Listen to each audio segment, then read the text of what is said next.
Welcome to our channel Infograp. The Olympic torch is burning in Tokyo. Almost exactly a year after the Games were originally scheduled to be held. They've been delayed until now due to the coronavirus pandemic. But the virus is still clouding the Games. The opening ceremonies, featuring the Parade of Nations and the traditional lighting of the cauldron, were held in Tokyo's Olympic Stadium, which has a capacity of 80,000. Fewer than 1,000 were in attendance. 17 new Olympic COVID-19 cases were reported on Saturday, bringing the total to 127. CBS News' Jamie Yuccas reports for CBS This Morning. Saturday. Most of the new cases were among Games contractors who live in Japan, and one was in an athlete.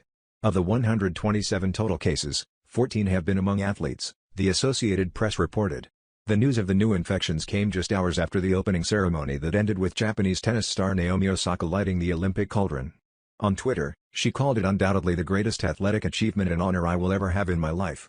Instead of a global gathering of sports fans, the Olympic Stadium was largely empty. Masked athletes marched through an eerily quiet stadium, from the largest delegation, the U.S., with more than 600 athletes, to the smallest. More than a dozen nations only sent 2 competitors. The family of Team USA flag bearer Eddie Alvarez cheered him on from the other side of the globe, in Miami. Athletes' families couldn't make the trip. Instead of cheering crowds, it was mostly VIPs and dignitaries like First Lady Jill Biden looking on.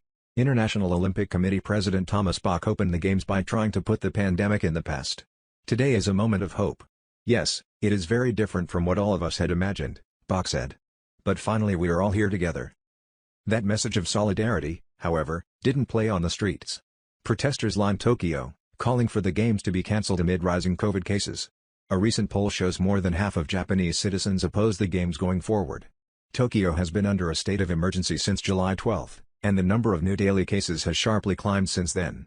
Meanwhile, less than a quarter of Japan's 126 million people are fully vaccinated. A moment of silence was held to honor the lives lost to COVID-19. And for the first time ever, 11 Israeli athletes murdered at the 1972 Munich Games were remembered.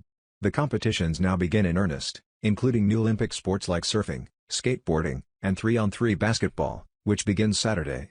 When it comes to 3-on-3, U.S. women's player Katie Lou Samuelson never made it to Tokyo after testing positive for COVID-19. She said this week while announcing the news, she was heartbroken and devastated. Thanks for watching. Subscribe to our channel to see the latest news and click the bell icon.